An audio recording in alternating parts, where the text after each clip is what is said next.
эпоху беспредела.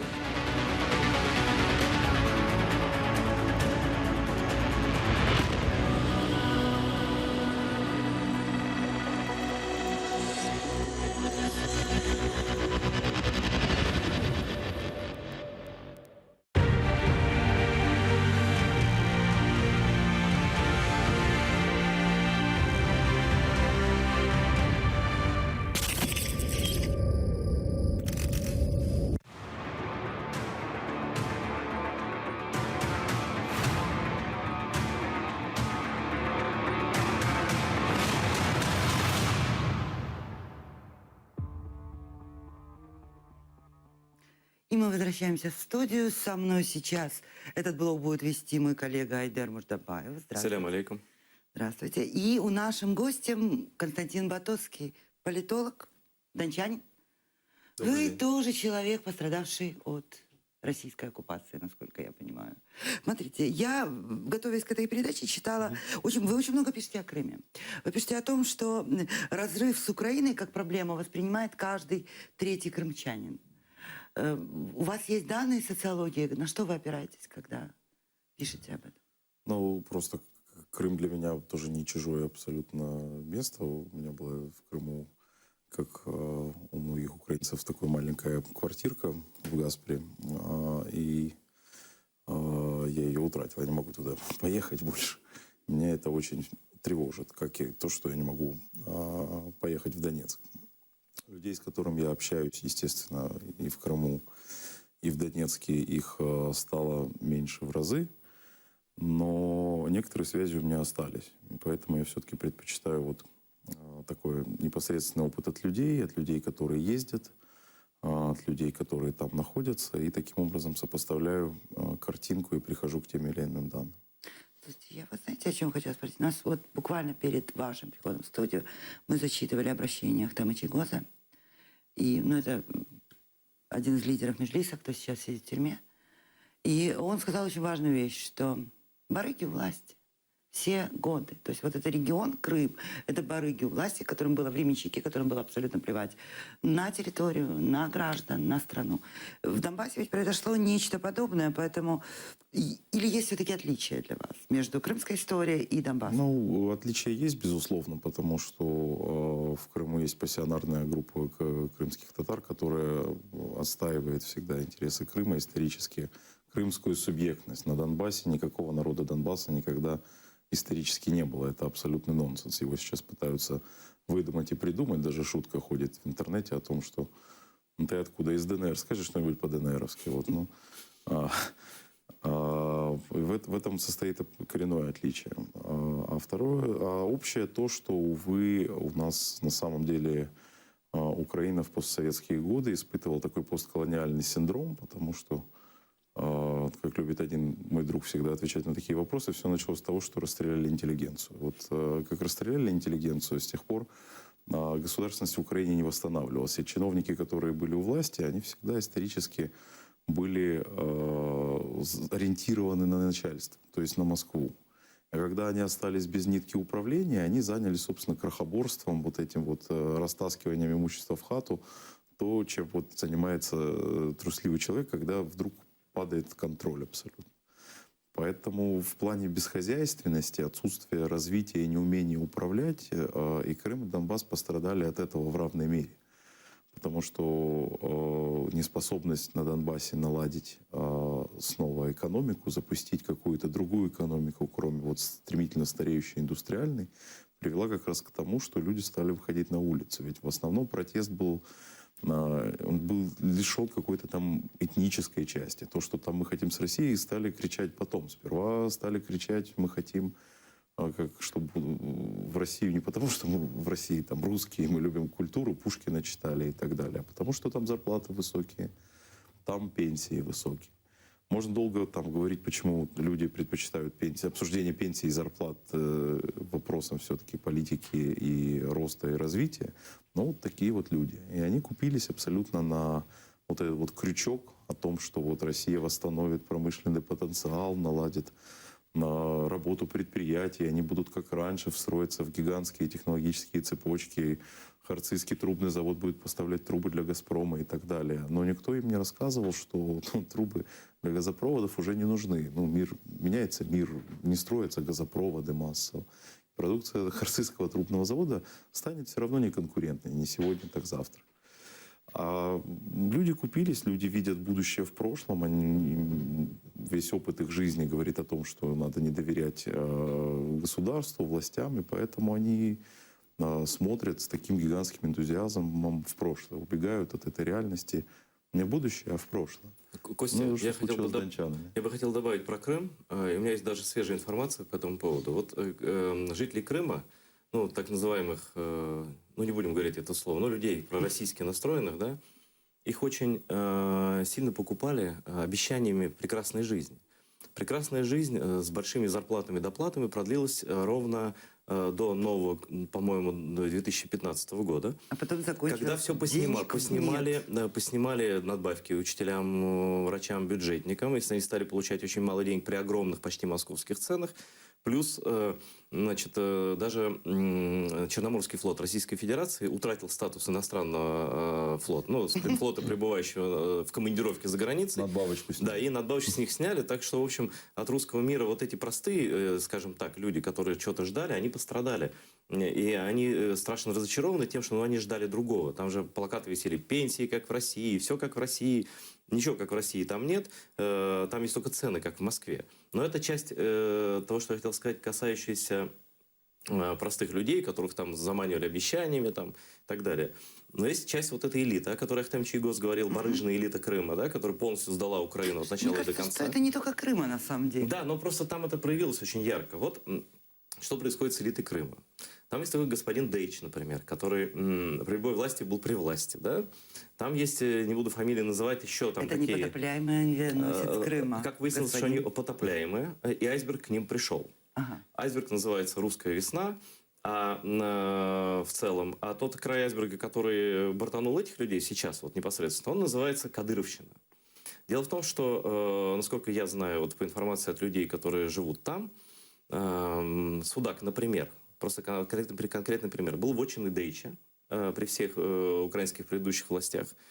И вотчиной местного мэра, я фамилию, к сожалению, не помню, это не важно, он сейчас остается мэром.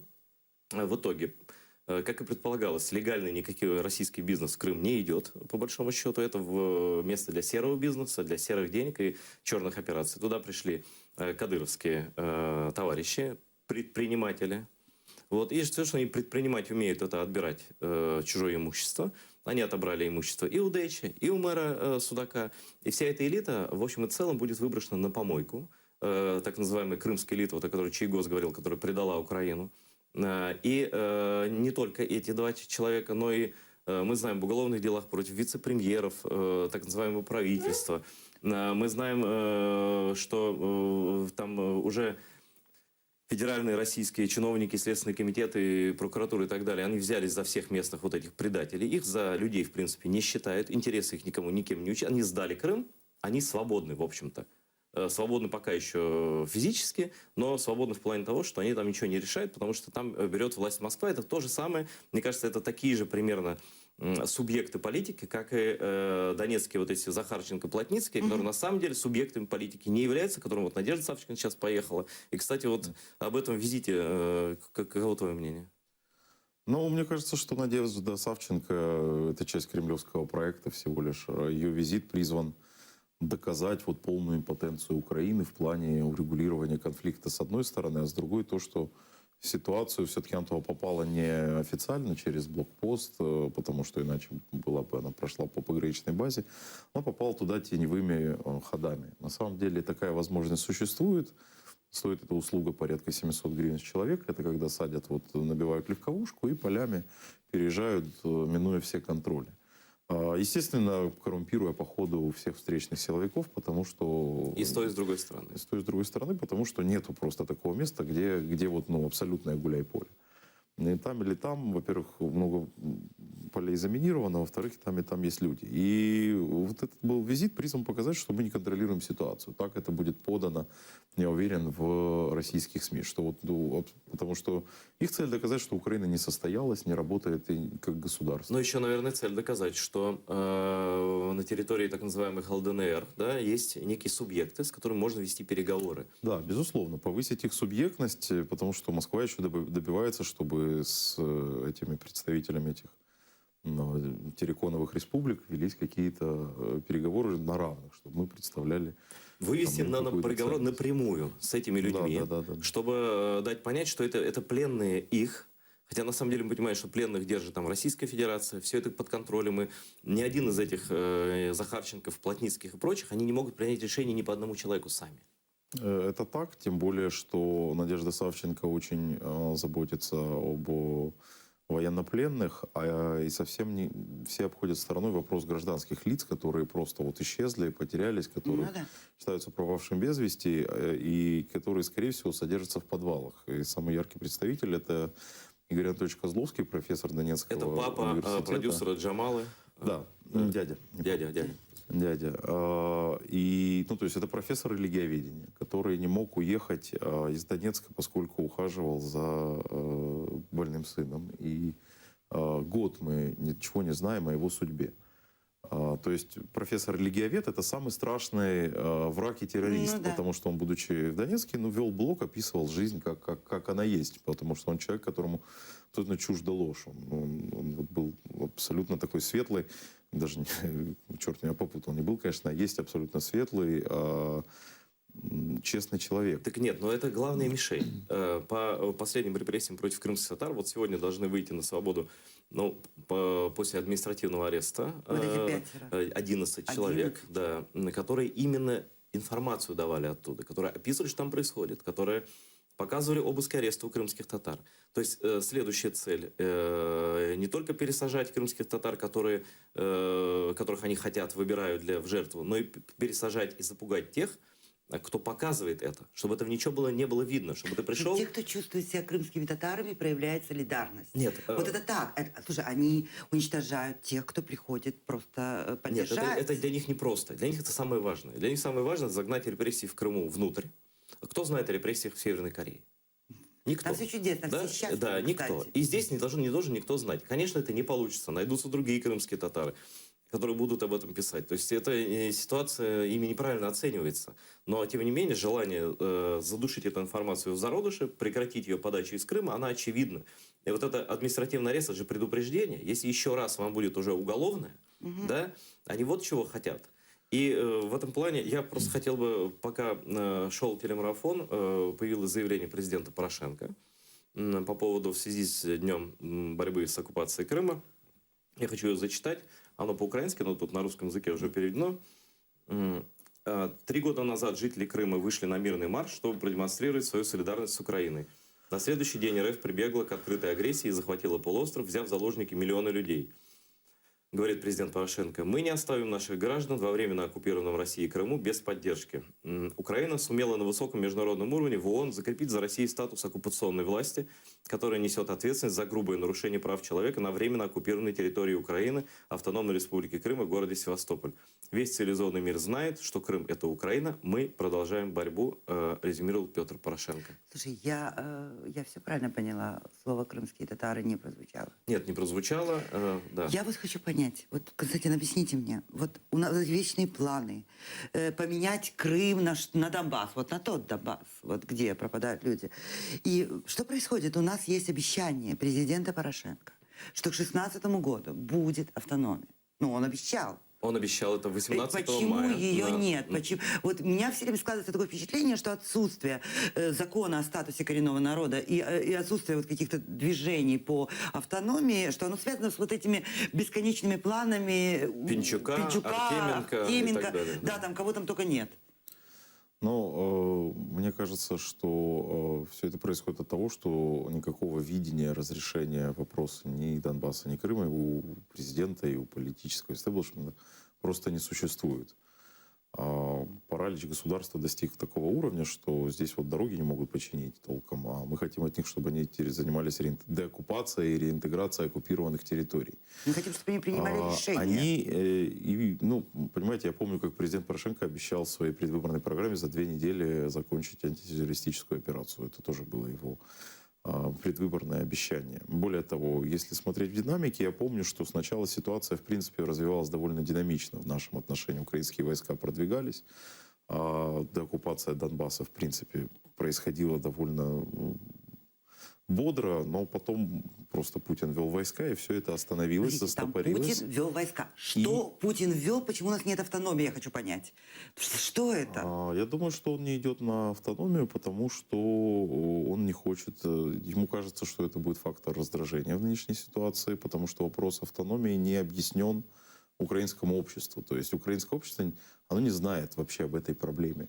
Эта проблема для него не артикулирована, она нигде не звучит, нигде не заявлена. Если сейчас президент, который боится делать вот резкие шаги, он прошел, думает там о переизбрании, резких шагов допускать он сейчас не хочет. Он думает, что если вот сейчас я введу автономию, значит, вдруг выйдут на улицу националисты, вдруг посыпется, страна потребует автономии, там, Закарпатье и так далее, и так далее. Но я тут пытаюсь его логику восстановить. Ну, я не говорю, что да, но это логично. То есть не даю этому оценку, я пытаюсь восстановить, понять его логику. Нет, но, мне кажется, думает он примерно так. Кость, но все это давно объяснено. Просто это должен был бы объяснить и сам президент, потому что он это, безусловно, понимает, что закон о коренном народе Украины, крымских татарах, он не может быть законом ни о венграх, ни о румынах, ни о там, немцах, ни об армянах, ни о ком-то еще, потому что коренной народ – это тот народ, который который живет, имеет свою территорию на территории Украины. То есть у этих народов есть другие страны, и они являются национальными меньшинствами со всеми правами, которые предусмотрены для нас меньшинств. Да? Но коренной народ именно Украины – это крымские татары. И это, в принципе, можно объяснить. И объяснить это достаточно просто хотя бы тем, что статус коренного народа позволяет Украине бороться за Крым не только как территория, отторгнутая в результате нарушения Будапештского меморандума Путиным, да, но и как бороться за возвращение своего народа, который является коренным народом Украины. Это очень важная формулировка, которая помогла бы в международной борьбе. И в Украине это вполне можно объяснить. Территория потеряна де-факто. И чтобы сейчас активизировать эту борьбу на международной, в первую очередь, арене, это был бы очень важный и правильный шаг. И более того, президент 18 мая прошлого года во всеуслышание, в день памяти жертв геноцида крымскотатарского народа, объявил, что он выступит с такой инициативой, что он внесет ее в парламент, что он объяснит и обоснует, да, и депутаты будут за нее голосовать, обсуждать и принимать и так далее. Прошло почти, будет уже более 1,5 лет, да? Потом он повторил это еще раз, или даже 2 раза, про то, что крымским татарам, находящимся в оккупации, будет предоставлена украинским парламентом автономия в составе Украины. И молчок теперь. Айдар, да. логика понятна. Ты сейчас говоришь о трусости. И Константин говорит о трусости. Нет, у нас есть постановление о коренном народе. Это должен просто закон. Я говорю о другом. Закон это не постановление. Закон это основание для всего. Ну разве это не то, о чем говорил Ахтем Чийгоз? Смотрите. Слушайте, теперь вы модерируете. Это прекрасная история. Пусть лучше Костя говорит. У нас просто в державе сложилась такая ситуация, что гражданское общество вынуждено подменять государство во многих аспектах. Волонтеры обеспечивают армию.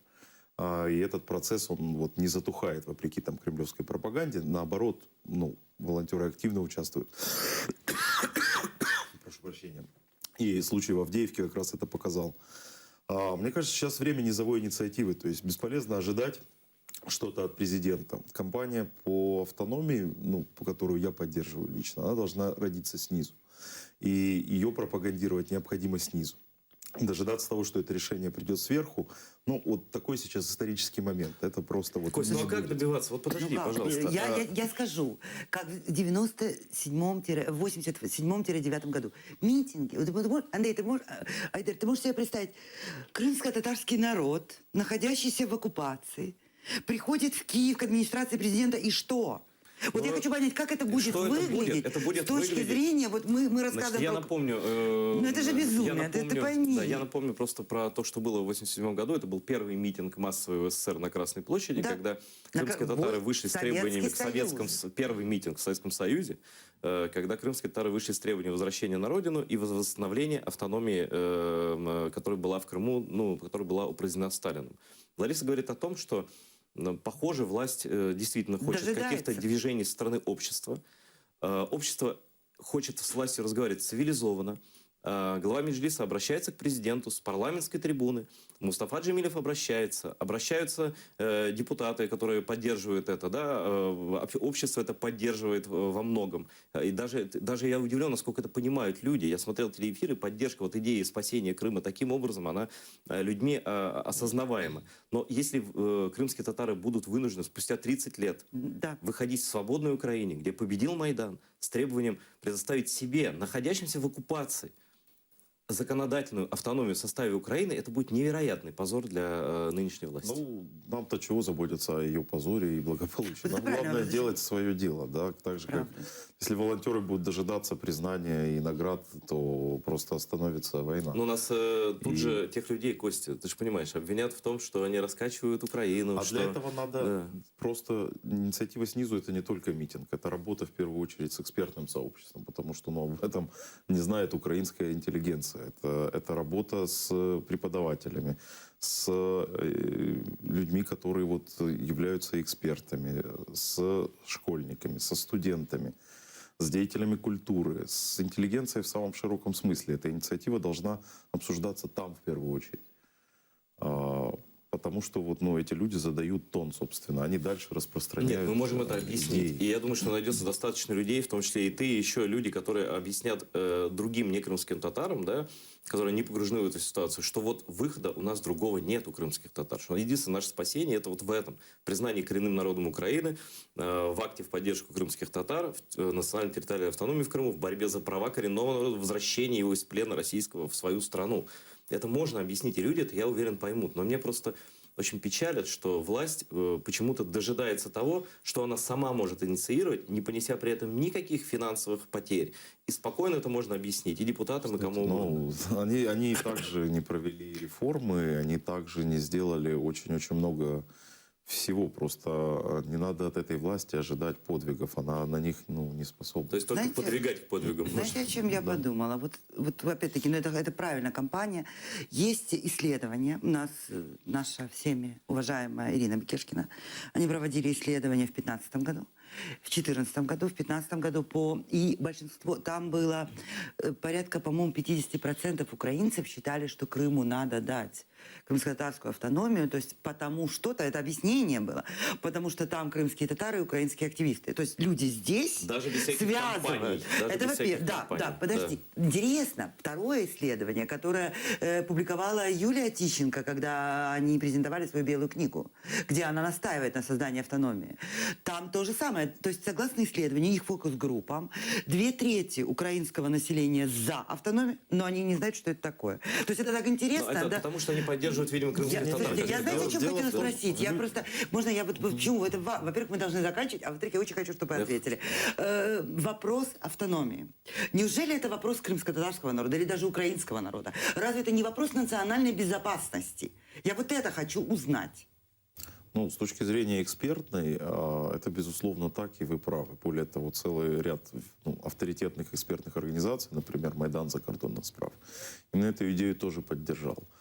Но когда люди выступают за автономию Крыма, в первую очередь, им кажется, что таким образом они приблизят некий мир. То есть, когда украинцы на фокус-группах говорят о том, что давайте уже, сколько можно терпеть, давайте им отдадим все, что они хотят, уже поставим забор и на этом успокоимся. А украинцы хотят таким образом закончить войну. Но правда в том, что таким образом война не закончится, а наоборот, она абсолютно усугубится. И российская агрессия в отношении Украины, она же не ставит целью не только Крым и Донбасс, она ставит целью всю Украину. Нет, Лариса говорила про Крым, она говорила про крымско-татарскую автономию законодательную. Я понимаю, но... Во-первых, мы должны заканчивать. Во-вторых, я очень благодарна вам, Константин. И, естественно, Айдеру. Потому что, знаете, мы сейчас вышли на очень интересный момент, на то, что вот этот вопрос национальной безопасности, да, вот этой автономии, я просто к тому, что, да, это, возможно, не приблизит деоккупацию, но это создаст правовую Украину, где не будет дискриминации. И- Украина должна пример показать Да, она своего должна отношения показать к крымскому пример. татарскому народу на фоне того, что творит с крымскими татарами Российская Федерация. И показать это всему миру и самой себе и своему народу в первую очередь. Мы должны заканчивать. Мы сейчас уходим на небольшой перерыв, а вы не переключайтесь, потому что сейчас вместе с вами будет работать наша... Мы включаем форум, наш журналист Лилия Полянская с форума «Крым в условиях оккупации». Звучить доволі так незвично. Я просто хочу одразу послатися, що це офіційний переклад української версії конвенції. В англомовному оригіналі це називається «Protecting Powers». Значить, в українській версії це держави-покровительки. Ось я виписала конкретні статті цієї конвенції, де йдеться про роль держав-покровителів, їх можливості, їх права, їх делегацій або призначених ними осіб щодо окупованої території. Це теоретично знімає всі питання з приводу недопущення на територію Криму моніторингових правозахисних місій і таке інше. Бо є чіткі зобов'язання. Держава, яка ратифікувала конвенцію, протокол, не може просто не припускати. Якщо вона це робить, це є грубим порушенням цієї конвенції. Значить, згідно з статтями і положеннями мають право призначені державами-покровительками члени делегації, включно з інших країн, перебувати в усіх місцях затримання, на судових процесах, брати в них участь, задіяти всі інші міжнародні інструменти, тобто можливості дуже широкі, і я просто звертаюся до відповідних міністерств і відомств звернути на це увагу і просто розпочати процес.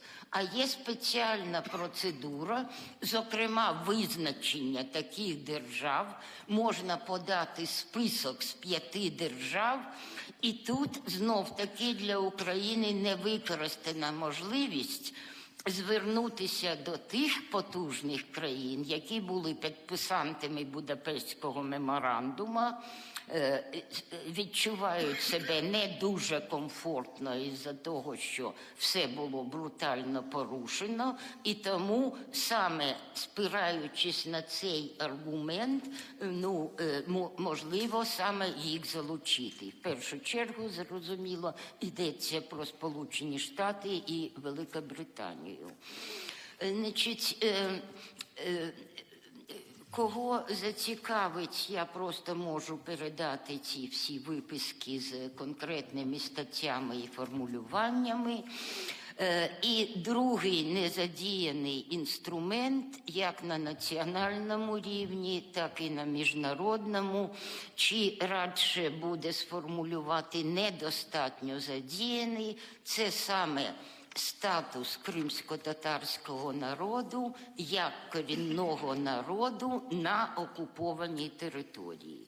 Там же є спеціальні права на цю територію, які забороняють будь-які військові дії, окупацію, анексію, військові бази без усвідомленої згоди, отриманої від представницьких органів корінного народу.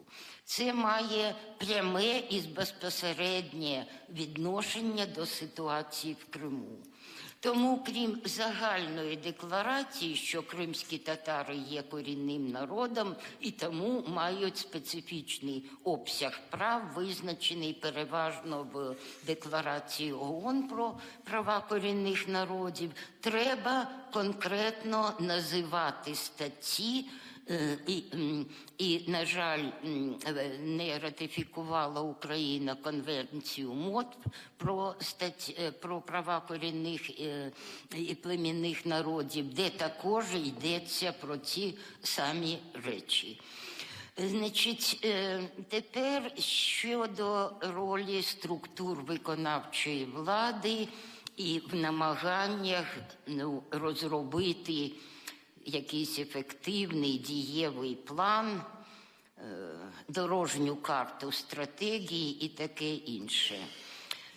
Не можу не зазначити, що великий подив викликали тенденції останнього часу, де потужна спроба розвести таке поняття, як окуповані території і території під ефективним контролем.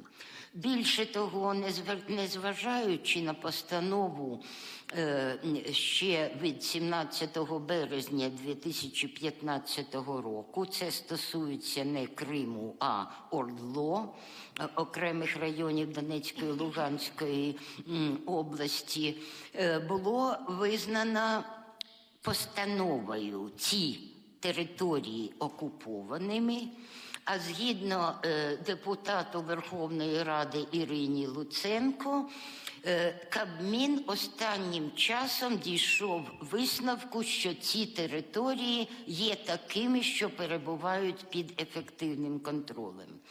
Може здаватися, що це зараз у мене офтопік, коли я від Криму перейшла до Донбасу. Насправді це не так. Якщо ми намагаємося дійсно роздробити стратегію щодо окупованих територій і використати всі інструменти, які з'являються в Україні саме внаслідок визнання цього факту, то не звертати на це увагу на Кримському форумі, на мій погляд, також неможливо. Я не буду зупинятися на всіх діях профільного Міністерства з питань окупованих територій, яке цілу таблицю склало, чому це різні речі. Окуповані території і території під ефективним контролем. Так би мовити, щоб поставити крапку на «і» в цьому питанні, крім роз'яснень висококваліфікованих юристів, таких, наприклад, як пан Віктор Шишкін, ви можете знайти його аналіз, я би хотіла зацитувати, і щоб не було двомовленостей, мовою оригіналу, англійською, уривки з звіту з приводу ситуації з правами людини в Криму, саме, які підготували спільно дві структури найпотужніші ОБСЄ. Це Офіс демократичних інституцій і прав людини і Офіс Верховного комісара ОБСЄ по національних меншинах. Значить, послухайте, будь ласка, уважно. The Ukrainian government officially derogated in whole from its human rights obligations to Crimean residents, deferring to the responsibility of the Russian Federation to uphold their human rights as an occupying power in effecting control of the Crimean Peninsula. Тобто абсолютно чітко зазначено, як окупаційна держава, яка здійснює ефективний контроль над територією Кримського півострову. Мені дуже хотілося б, щоб це було повністю взято до уваги, тим більше, що в цьому звіті є дуже детальні роз'яснення, і що таке окупація, і хто якими правами користується, і ясні посилання саме на 4-ту Женевську конвенцію. Тому прошу звернути на це максимальну увагу і висловити побажання і надію на те, що цей форум буде щорічним, що на ньому буде, крім усіх виступів, які ставлять діагноз, тобто констатують, що сталося, демонструють, що робиться, тобто моніторинг більш-менш ефективний, незважаючи на всі складнощі, і буде просуватися дійсно вперед з огляду на те, що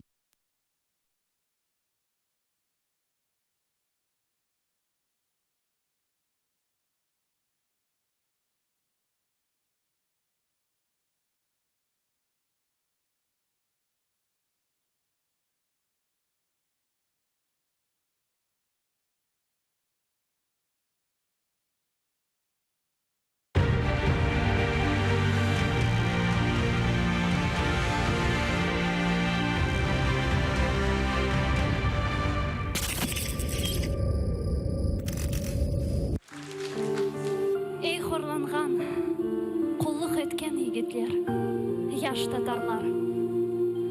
Отқа, суға, қанға қаршы, қаядай таш татарлар. Бұл фұрсатта біздер кене пармақ тішлеп қалмайық. Халық сарымай өйлешкен соң, біздер торта алмайық. Біз заманны аңламасақ, заман бізді аңламас. Көлтөпеде айтырсақ та, kimse бізді дыңламас. Көлтөпеде көл болыр да, көкке ұшып кетерміз. Иш кечкен сон, вай, шай екен, дерде пешман етерміз. Романовлар, Николайлар бізді жоймақ істеді. Ағыз açып бір сөз айтсақ, атеш сачты, сус деді. Татар кене турленмеді, алданмады, битмеді. Бізді жоймақ істегенлер мақсадына етмеді. Бұ топрақ топ парчаланса, еріні жуса дерялар, бұтын дүния отқа жанса, өксіз қалса керялар. Біздер кене татар болып, татар түсі жатармыз. Тарихларны ақтардық мы, бұл сөздерге қанармыз. Қошылсақ та, чалышсақ та, бір ішке баш болсақ та, жатлар керген қапыларға бізді кіріп толсақ та, кене ішчі, жалпақ табан, қара татар, татармыз. Білмеймен не күнге жез, біздер яндық сатармыз. Айсу жарық yol тақтадай тұм-тұз болып тұрғанда, халық жылып, сыр-сырдашып, яны яшап құрғанда. Яне үшін біздер анда-мұнда қорқып пысып жүреміз. Çalışқанға мысқыл ете, яда дудақ көреміз.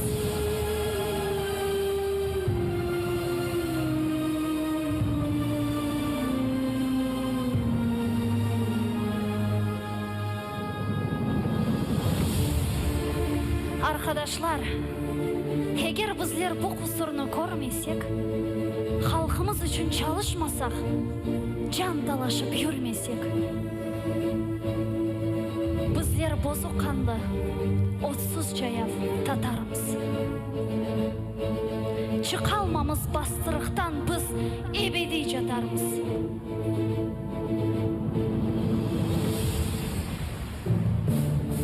Yükselteyik bu caşlıqны, avelensin, aylansın. Butun tatar yaşı, kartı, bir қазыққа байлансın. Ay tatarlar, siz dünyаны yutacaqsız. Desinler. Bizler kene bağırayıq, ақымызны берсінler. Sağ olunuz.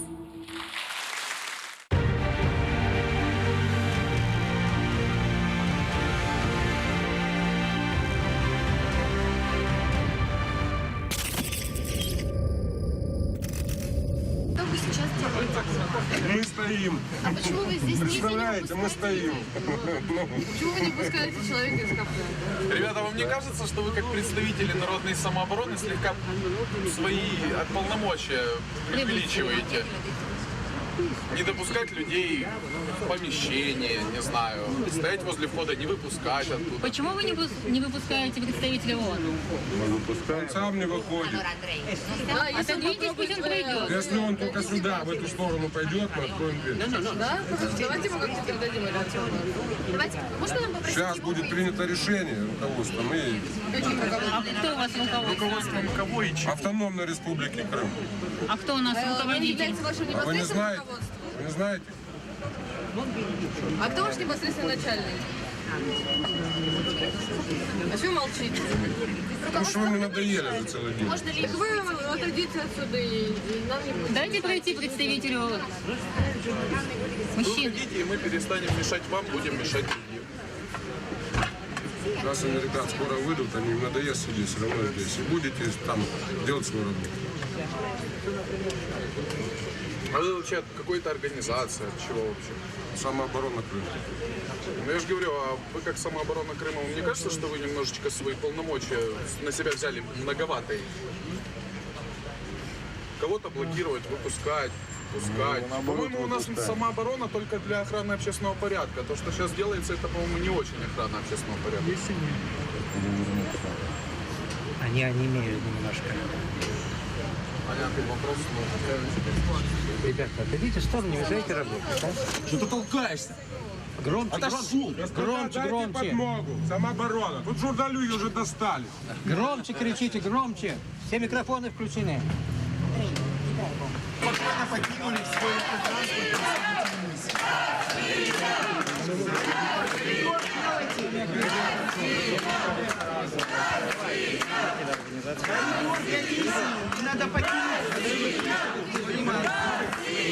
Колонна людей, Коридор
Путин решил отвести войска. А вы? Да, но он как-то...